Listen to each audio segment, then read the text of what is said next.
Hello दोस्तों, आपका स्वागत है आपके अपने चैनल टीचिंग हब में। आज हम लोग देखने वाले हैं एनसीईआरटी नोट्स, जो कि सामान्य विज्ञान का है और ये क्लास 6 से लेकर 12 तक के ओल्ड एनसीईआरटी और न्यू एनसीईआरटी दोनों के सम्मिलित रूप से बनाया गया है दोस्तों। और आज का क्लास हम लोग बायोलॉजी का देखेंगे दोस्तों। और बायोलॉजी का आज का पहला ही चैप्टर है दोस्तों, जीव विज्ञान का परिचय एवं सजीवों का वर्गीकरण, जो कि जीव विज्ञान का पहला ही अध्याय का है दोस्तों। स्रोत के रूप में देखते हैं कि किस किस स्रोत से लेकर इस चैप्टर को बनाया गया है दोस्तों। तो एनसीईआरटी क्लास 8 चैप्टर 2 सूक्ष्म जीव मित्र एवं शत्रु, एनसीईआरटी क्लास 9 चैप्टर 7 सजीवों में विविधता, और एनसीईआरटी क्लास 11 चैप्टर 1 जीव जगत, चैप्टर 2 जीव जगत का वर्गीकरण, चैप्टर 3 वनस्पति जगत और चैप्टर 4 प्राणी जगत। इन तमाम चीज़ों को लेकर दोस्तों ये बनाया गया है। आगे देखते हैं दोस्तों जीव विज्ञान का परिचय। आज का क्लास स्टार्ट करते हैं। सभी जीव अर्थात लिविंग बीइंग्स, पादपों एवं जंतुओं की संपूर्ण क्रियाओं का अध्ययन जीव विज्ञान शाखा के अंतर्गत किया जाता है। जीव विज्ञान को बायोलॉजी कहा जाता है दोस्तों इंग्लिश में। बायोलॉजी दो शब्दों से मिलकर बना है, बायोस प्लस लोजस। बायोस का अर्थ होता है लाइफ और लोजस का अर्थ होता है स्टडी, यानी लाइफ से संबंधित स्टडी को ही बायोलॉजी कहा जाता है। आगे देखते हैं दोस्तों, विज्ञान की वह शाखा जिसमें जीवों की संपूर्ण क्रियाओं का अध्ययन किया जाता है उसे ही जीव विज्ञान कहा जाता है। अध्ययन की सुविधा की दृष्टि से जीव विज्ञान को विभिन्न शाखाओं में विभाजित किया जाता है। जंतुओं का अध्ययन जीव विज्ञान की शाखा प्राणी विज्ञान अर्थात जूलॉजी तथा पादपों अर्थात पेड़ पौधों का अध्ययन वनस्पति विज्ञान यानी बोटनी के अंतर्गत किया जाता है। आगे देखते हैं दोस्तों, अरस्तु 384 से लेकर 322 ईसा पूर्व में जंतुओं की रचना, स्वभाव, जनन तथा मुर्गी के अंडों में भ्रूणीय परिवर्धन आदि का अध्ययन किया और इनके आधार पर अपनी पुस्तक हिस्टोरिया एनिमेलियम में 500 जंतुओं का वर्णन किया था। इसी कारण इन्हें विज्ञान, जीव विज्ञान तथा जंतु विज्ञान का जनक कहा जाता है। मोस्ट इंपॉर्टेंट है दोस्तों, पूछा जाता है कि जीव विज्ञान का जनक किन्हें कहा जाता है, तो अरस्तु को कहा जाता है। और जीव विज्ञान के जनक अरस्तु हैं और इनके द्वारा जो पुस्तक लिखा गया था वो हिस्टोरिया एनिमेलियम था और इसके अंतर्गत 500 जंतुओं का वर्णन मिलता है। आगे देखते हैं दोस्तों, थियोफ्रेस्टस ने 370 से लेकर 287 ईसा पूर्व में लगभग 500 पादपों का उनकी आयु तथा आकार के आधार पर अपनी पुस्तक हिस्टोरिया प्लांटेरम में वर्णन किया है। इसलिए इन्हें वनस्पति विज्ञान का जनक कहा जाता है। तो मोस्ट इंपॉर्टेंट है दोस्तों, अगर फादर ऑफ बोटनी कहा जाएगा वनस्पति विज्ञान का तो थियोफ्रेस्टस को कहा जाएगा, और फादर ऑफ बायोलॉजी या जूलॉजी माना जाएगा तो वो किसे माना जाएगा दोस्तों, अरस्तु को माना जाएगा। आगे देखते हैं दोस्तों, जीव विज्ञान की शाखाएं। जीव विज्ञान को विभिन्न शाखाओं में विभाजित किया जाता है। इन शाखाओं को निम्न चित्र द्वारा समझा जा सकता है। जैसे जीव विज्ञान है अर्थात बायोलॉजी है। बायोलॉजी मुख्य रूप से दो प्रकार का है, एक मौलिक जीव विज्ञान और एक है प्रायोगिक जीव विज्ञान यानी बेसिक बायोलॉजी, और एक है अप्लाइड बायोलॉजी। तो हम लोग देखते हैं दोस्तों, मौलिक जीव विज्ञान अर्थात बेसिक बायोलॉजी को फिर 3 भागों में बांटा गया है। पहला है दोस्तों वनस्पति विज्ञान, दूसरा है जंतु विज्ञान और तीसरा है सूक्ष्म जीव विज्ञान यानी बोटनी, जूलॉजी तथा माइक्रोबायोलॉजी के रूप में बांटा गया है मौलिक जीव विज्ञान को। जबकि प्रायोगिक जीव विज्ञान को मुख्य रूप से 4 भागों में बांटा गया है दोस्तों। पहला है कृषि विज्ञान एग्रीकल्चर साइंस, चिकित्सा विज्ञान यानी मेडिसिन साइंस, तीसरा है दोस्तों पशु चिकित्सा विज्ञान और चौथा है औषधि विज्ञान दोस्तों। आगे देखते हैं दोस्तों, सजीव जगत। जीव जगत में सजीव अर्थात लिविंग एवं निर्जीव नॉन लिविंग दोनों प्रकार की वस्तुएं उपस्थित है। वे वस्तुएं जो वृद्धि, विकास, प्रतिक्रिया तथा जीवन के दूसरे लक्षणों को प्रदर्शित करती है सजीव कहलाती है। जीवन की एक निश्चित परिभाषा देना बहुत कठिन है, परंतु सजीवों के कुछ विशेष लक्षण होते हैं जिनके आधार पर उन्हें निर्जीव से पृथक किया जा सकता है। सजीवों के विशेष लक्षण निम्न प्रकार के हैं। पहला है जीव द्रव यानी प्रोटोप्लाज्म। जीवधारियों के जीवन का भौतिक आधार जीव द्रव होता है। मोस्ट इंपॉर्टेंट है दोस्तों, पूछा जाता है जीवधारियों के जीवन का भौतिक आधार क्या होता है, तो जीव द्रव होता है यानी प्रोटोप्लाज्म होता है। सभी जैविक क्रियाएं होती है तथा इसकी रासायनिक संरचना जटिल होती है। जीव द्रव निरंतर परिवर्तन की स्थिति में रहता है और इसे हम जीवन कहते हैं। आगे देखते हैं दोस्तों, कोशिका संरचना यानी सेल स्ट्रक्चर के रूप में देखते हैं दोस्तों। तो जीवधारी एक या अनेक कोशिका के बने होते हैं, अतः कोशिका जीवों की संरचनात्मक तथा क्रियात्मक इकाई होती है। मोस्ट इंपॉर्टेंट है दोस्तों, पूछा जाता है जीवों की संरचनात्मक एवं क्रियात्मक इकाई किसे कहा जाता है, तो सेल को अर्थात कोशिका को जो है जीवों की संरचनात्मक एवं क्रियात्मक इकाई कहा जाता है। नेक्स्ट देखते हैं दोस्तों, पोषण यानी न्यूट्रिशन। जीवों की वृद्धि तथा गति के लिए ऊर्जा की आवश्यकता होती है, जो उन्हें ऊर्जा भोज्य पदार्थों से मिलती है। पौधे जल, खनिज पदार्थ तथा कार्बन डाइऑक्साइड से सूर्य के प्रकाश की उपस्थिति में पर्णहरित अर्थात क्लोरोफिल की सहायता से भोजन का निर्माण करते हैं। जंतु भोजन के लिए पौधों पर निर्भर रहते हैं। आगे देखते हैं दोस्तों, उपापचय यानी मेटाबॉलिज्म। तो मेटाबॉलिज्म क्या है दोस्तों, देखते हैं जीवों में भौतिक तथा रासायनिक परिवर्तन होते रहते हैं। इनमें उपचय यानी एनाबॉलिक क्रियाएं रचनात्मक होती है, जिससे सरल से जटिल पदार्थ बनते हैं जो जीव द्रव के घटक होते हैं। इसके ठीक विपरीत अपचय क्रियाएं विनाशात्मक होती है, जिनमें जटिल पदार्थों का विघटन होता है। नेक्स्ट है दोस्तों, श्वसन रेस्पिरेशन। श्वसन जीवधारियों का प्रमुख लक्षण है। इस क्रिया में वे ऑक्सीजन लेकर कार्बन डाइऑक्साइड बाहर निकालते हैं। इस क्रिया से भोज्य पदार्थों में संचित ऊर्जा मुक्त होती है, जिससे जैविक क्रियाएं संचालित होती है। आगे देखते हैं दोस्तों, गति। सभी जीवधारी गति करते हैं। कोशिका के अंदर जीव द्रव का या पौधों के स्वतंत्र भाग जैसे युग्मक या चल बीजाणु का एक स्थान से दूसरे स्थान का गमन करना गति कहलाता है। जंतु भोजन या अनुकूल वातावरण की खोज में गमन करते हैं, परंतु अधिकांश पौधे अपने स्थान पर रहते हुए गुरुत्व यानी ग्रेविटी, प्रकाश यानी लाइट आदि के कारण एक ओर मुड़ जाते हैं। नेक्स्ट है दोस्तों, वृद्धि के रूप में देखा जाए सजीव और निर्जीव को, तो जीवों की आकृति, आयतन और शुष्क भार में अपरिवर्तनीय बढ़ोतरी को वृद्धि कहते हैं। पौधों में विभाज्योत्की ऊतक द्वारा निरंतर तथा अनिश्चित काल तक वृद्धि होती है, परंतु जंतुओं में एक विशेष अवस्था आने पर वृद्धि क्या हो जाती है दोस्तों, रुक जाती है। प्रजनन यानी रिप्रोडक्शन। जीवधारी प्रजनन द्वारा अपने समान जीव पैदा करते हैं, परंतु निर्जीव ऐसा नहीं कर सकते हैं। आगे देखते हैं दोस्तों, संवेदनशील या अनुकूलन। जीव अपने चारों ओर के वातावरण में होने वाले परिवर्तन का अनुभव करते हैं, इस कारण वे संवेदनशील होते हैं तथा उनके अनुसार अपनी संरचना, रहन सहन व क्रियाओं में परिवर्तन कर लेते हैं। इसको अनुकूलन कहते हैं। नेक्स्ट है दोस्तों, उत्सर्जन। जीवधारियों में विभिन्न क्रियाओं के फलस्वरूप हानिकारक व अनावश्यक पदार्थ बनते हैं, जिन्हें वे अपने शरीर से निष्कासित करते रहते हैं। यह क्रिया जीवों में निरंतर व जीवन पर्यंत चलती है, यानी जीवन पर्यंत चलने वाली कौन सी प्रक्रिया दोस्तों, तो उत्सर्जन। आगे देखते हैं दोस्तों, जैव विविधता। किसी स्थान विशेष पर प्राकृतिक रूप से पाए जाने वाले जीव जंतु एवं पेड़ पौधों की भिन्न भिन्न प्रजातियों में अनेक प्रकार की विभिन्नताएं देखने को मिलती है, जैसे स्वभाव, रंग, रूप, संख्या आदि। जीवों की इन विभिन्नताओं को ही जैव विविधता यानी बायोडायवर्सिटी कहते हैं दोस्तों। जैव विविधता शब्द का सर्वप्रथम प्रयोग वाल्टर जी रोजेन ने वर्ष 1985 ईस्वी में किया था।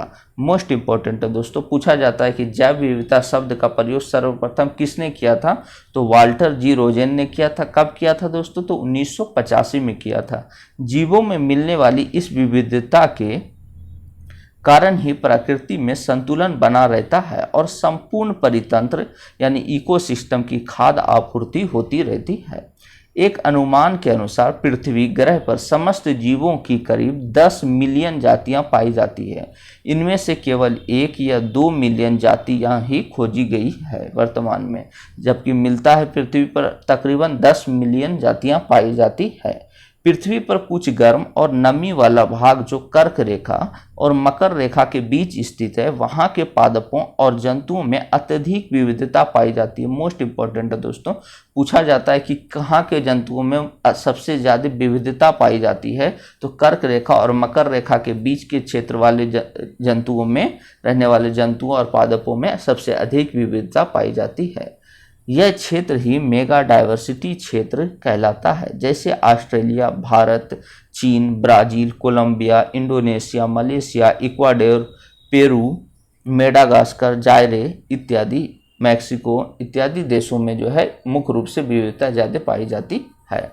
आगे देखते हैं दोस्तों वर्गीकरण। तो वर्गीकरण क्या होता है दोस्तों? जीवधारियों को उनकी समानताओं एवं विभिन्नताओं के आधार पर विभिन्न वर्गों में विभाजित किया गया है, जिसे जीवों का वर्गीकरण के नाम से जाना जाता है। जीवधारियों को सुविधाजनक रूप से पहचानने तथा मानव जाति के लिए इनकी उपयोगिता को जानने के लिए जीवधारियों का वर्गीकरण यानी क्लासिफिकेशन अत्यंत आवश्यक है।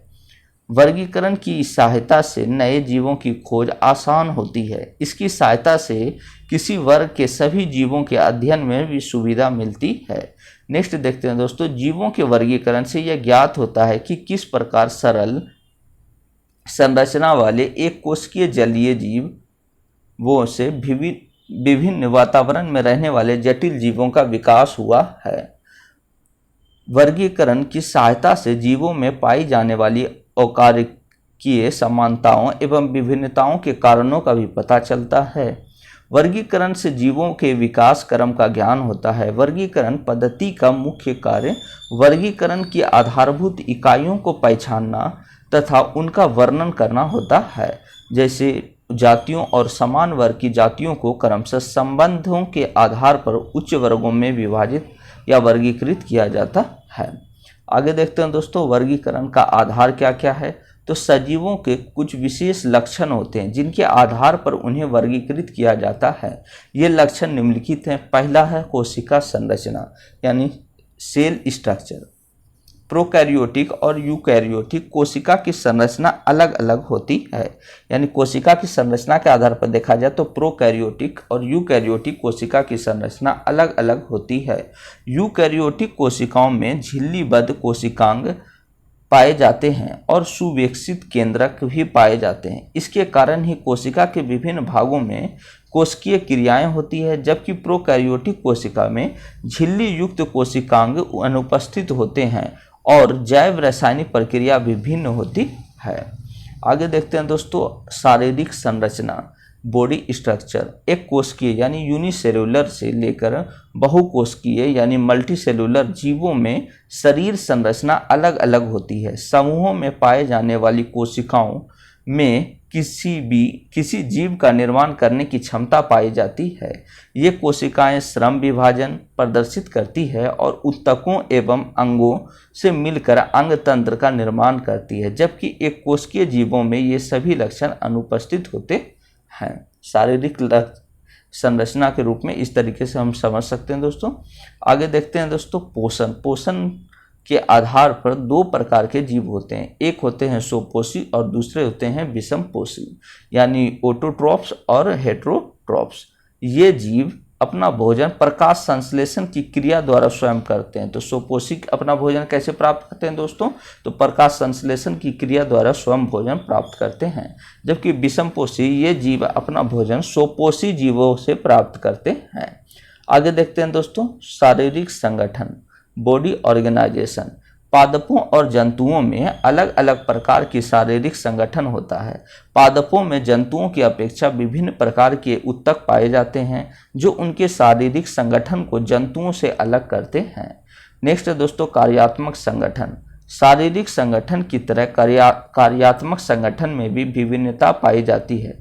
उदाहरण के लिए अमीबा जो कि एक कोशिकीय है के गमनांग अर्थात तो कूटपाद होते हैं, जबकि मनुष्य में गमन के लिए पश्च पाद अर्थात हिंड लिम्स पाए जाते हैं। पादप स्थिर प्रकृति के होते हैं, जबकि जंतु एक स्थान से दूसरे स्थान तक गमन कर सकते हैं। आगे देखते हैं दोस्तों वर्गीकी पदानुक्रम। विभिन्न वर्गीकी श्रेणियों को एक उचित क्रम में व्यवस्थित करना वर्गीकी पदानुक्रम या लिनियन पदानुक्रम कहलाता है।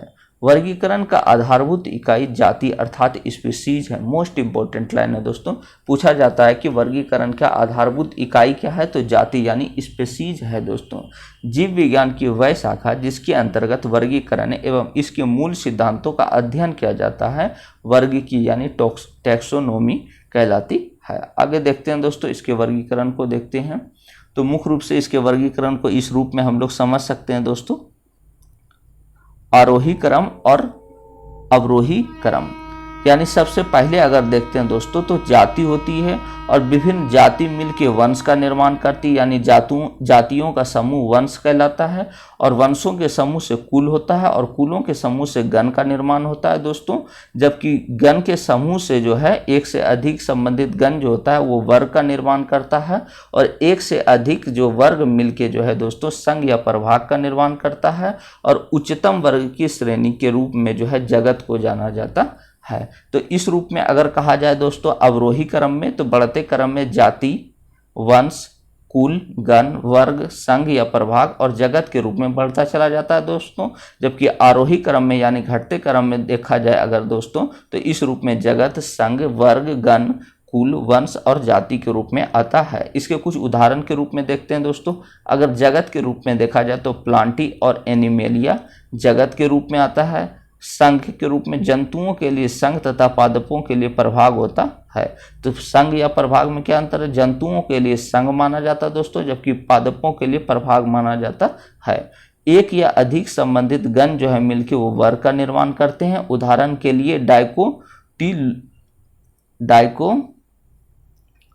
डाइकोटिलीडोनी है। नेक्स्ट देखते हैं दोस्तों गण एक या अधिक संबंधित कुल होते हैं, जबकि उदाहरण के रूप में कार्निवोरा को देख सकते हैं दोस्तों और कुल के रूप में उदाहरण के रूप में ब्रेसिकेसी को देख सकते हैं, वंश के रूप में सोलेनम को देख सकते हैं दोस्तों और जाति के रूप में ट्यूबरोसम को देख सकते हैं। नेक्स्ट है दोस्तों नाम पद्धति अर्थात द्विनाम या द्विपदनाम पद्धति क्या है दोस्तों, तो देखते हैं कैरोलस लिनियस ने द्विनाम या द्विपदनाम नामकरण पद्धति की खोज की। मोस्ट इंपॉर्टेंट है दोस्तों, पूछा जाता है द्विनाम पद्धति की खोज किसने की, तो कैरोलस लिनियस के द्वारा की गई। द्विनाम पद्धति की खोज किसने की, तो कैरोलस लिनियस ने। इसके अनुसार किसी जीव की खोज के पश्चात जीवों के वर्गीकरण में उसका उपयुक्त स्थान निर्धारित करके उसे एक निश्चित वैज्ञानिक नाम दिया जाता है। लिनियस ने अपनी पुस्तक सिस्टेमा नेचुरी के 10वें संस्करण जो कि 1758 ईस्वी में है,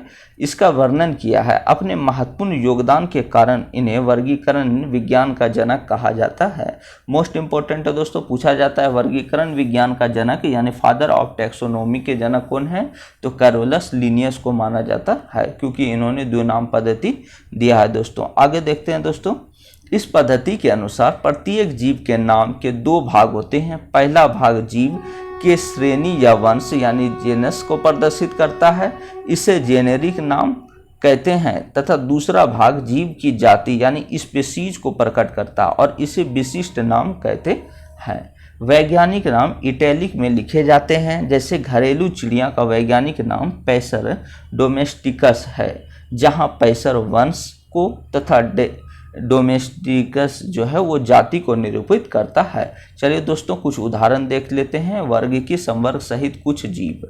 अगर मानव को देखें तो मानव मोस्ट इंपॉर्टेंट है दोस्तों, पूछा जाता है कि मानव का वैज्ञानिक नाम क्या है, तो होमो सेपियंस, जिसमें मानव के वैज्ञानिक नाम होमो सेपियंस में होमो वंश है, जबकि कुल होमोनिडी है और गण प्राइमेटा है और वर्ग मैमेलिया है और संघ कॉर्डेटा है। मोस्ट इंपॉर्टेंट इसमें याद रखना है दोस्तों कि मानव का वैज्ञानिक नाम होमो सेपियंस है और किस वंश के अंतर्गत आता है, होमो के अंतर्गत आता है, और किस वर्ग के अंतर्गत आता है, तो मैमेलिया वर्ग के अंतर्गत आता है, जबकि संघ के रूप में कॉर्डेटा को माना जाता है। नेक्स्ट देखते हैं दोस्तों घरेलू मक्खी मस्का डोमेस्टिका तो वह न घरेलू मक्खी का जो वैज्ञानिक नाम है दोस्तों वो क्या है, मस्का डोमेस्टिका जो है वो वैज्ञानिक नाम है घरेलू मक्खी का। आगे देखते हैं दोस्तों, जो कि आर्थ्रोपोडा में आता है दोस्तों। आम को मेंजीफेरा इंडिका कहा जाता है दोस्तों। तो आम का वैज्ञानिक नाम क्या है, मेंजीफेरा इंडिका, जो कि एंजियोस्पर्म में आता है। नेक्स्ट देखते हैं आगे दोस्तों, गेहूं को ट्रिटिकम एस्टिवम कहा जाता है दोस्तों। आगे देखते हैं सजीव जगत का वर्गीकरण। R.H. वेटेकर ने संगठन के 3 स्तरों के आधार पर जीवों को 5 यानी मोनेरा, प्रोटिस्टा, फंजाई, प्लांटी और एनिमिलिया जगत में वर्गीकृत किया था। तो पूछा जाता है दोस्तों कि जीवों के 5 जगत में किसने वर्गीकृत किया था, तो R.H. वेटेकर के द्वारा वर्गीकृत किया गया था। मोनेरा, प्रोटिस्टा, फंजाई, प्लांटी और एनिमिलिया जगत में दोस्तों ये स्तर हैं। पहला स्तर के रूप में देखते हैं दोस्तों कोशिका संरचना की जटिलता, यूकैरियोटिक अथवा प्रोकैरियोटिक के अंतर्गत देख सकते हैं दोस्तों। दूसरा है पोषण विधि के प्रकार। तो पोषण विधि के प्रकार के रूप में स्वपोषी और परपोषी के रूप में देखते हैं दोस्तों। जबकि शरीर संगठन की जटिलता के रूप में एक कोशिकीय तथा बहुकोशिकीय के रूप में देखते हैं।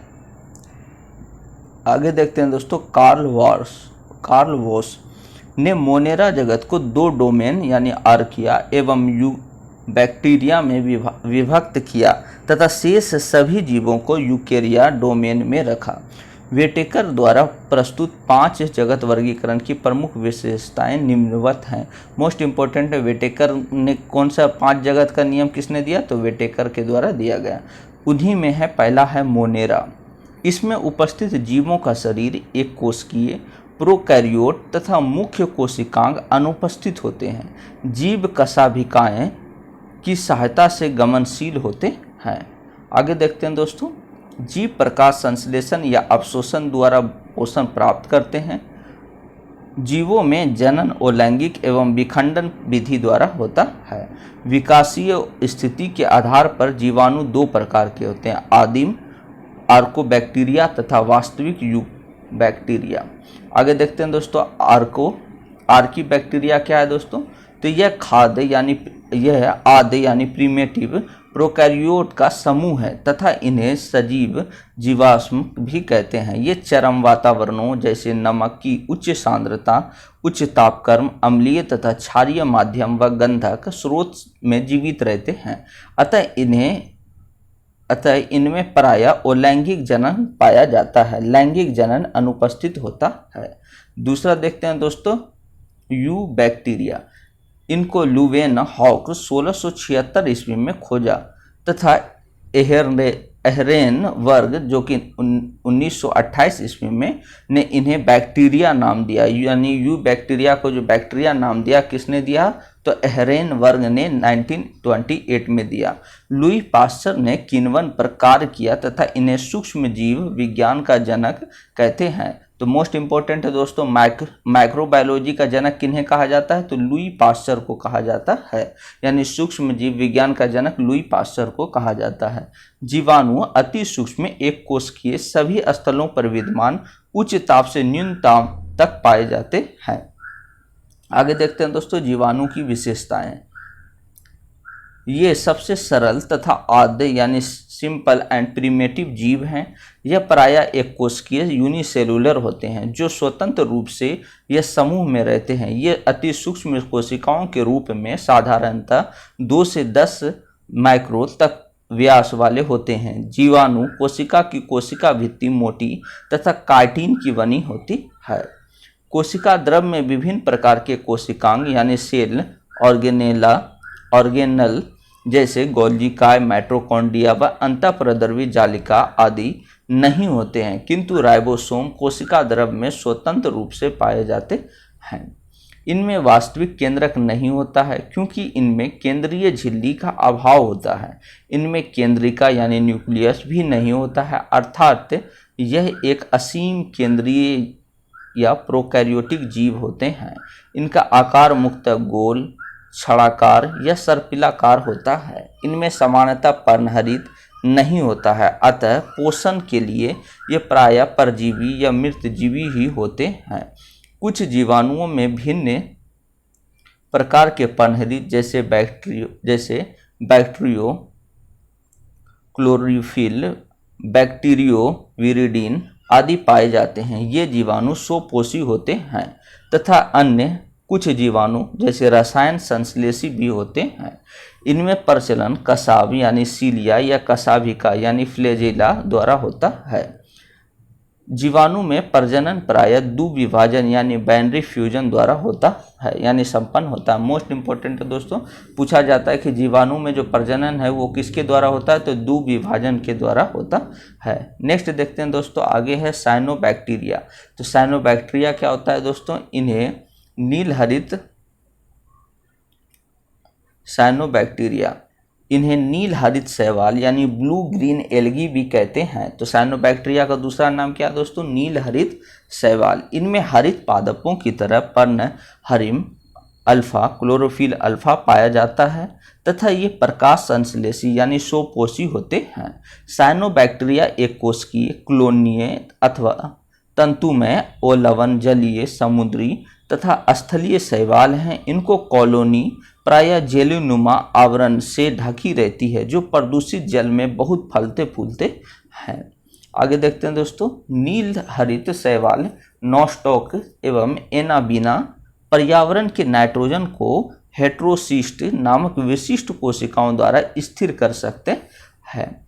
आगे देखते हैं दोस्तों, रसायन संश्लेषी बैक्टीरिया नाइट्रेट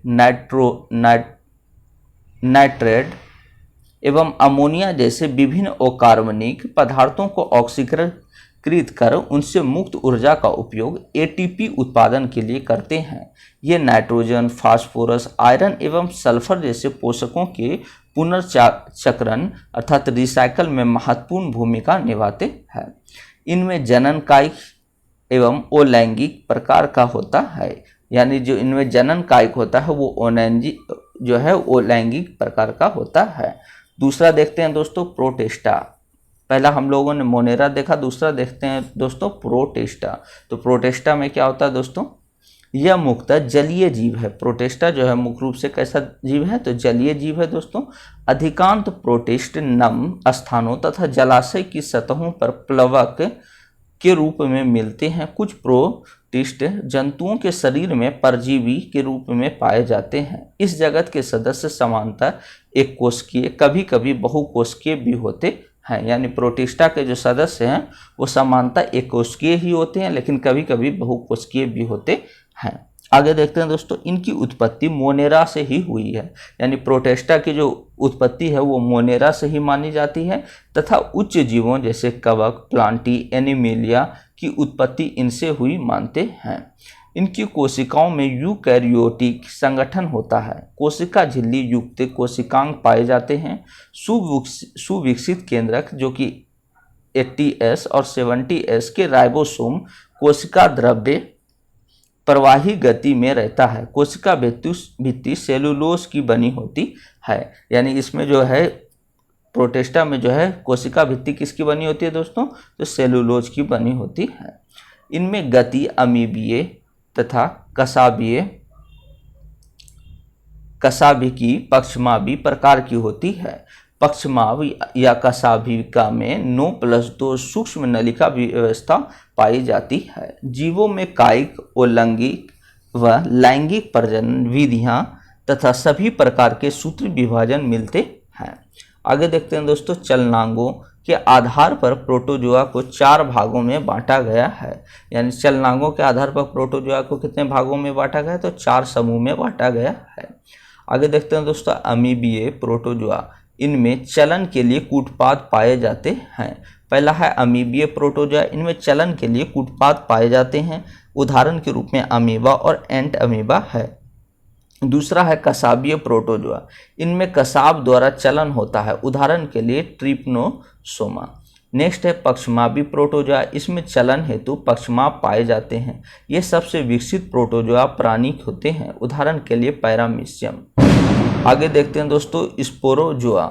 इनमें विशेष चलनांग अनुपस्थित होते हैं तथा वितरण बीजाणु बनाकर किया जाता है। उदाहरण के रूप में प्लाज्मोडियम को जो है स्पोरोजोआ में मान सकते हैं दोस्तों। नेक्स्ट है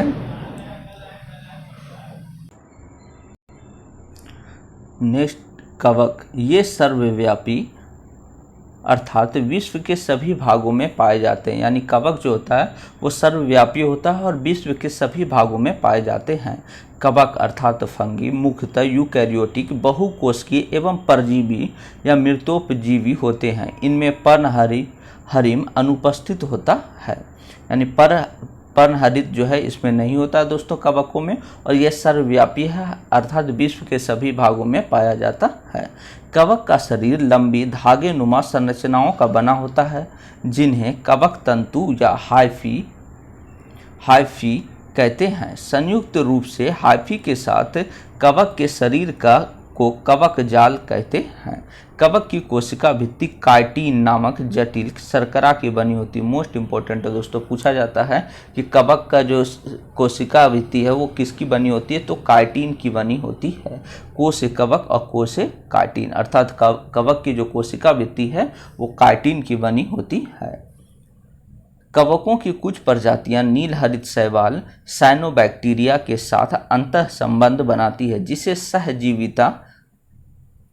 सहजीविता कहते हैं। ऐसे सहजीवी जीवों को लाइकेन कहा जाता है। तो ऐसे सहजीवी को क्या कहा जाता है दोस्तों, लाइकेन। आगे देखते हैं दोस्तों, शैवाल फंजाई के लिए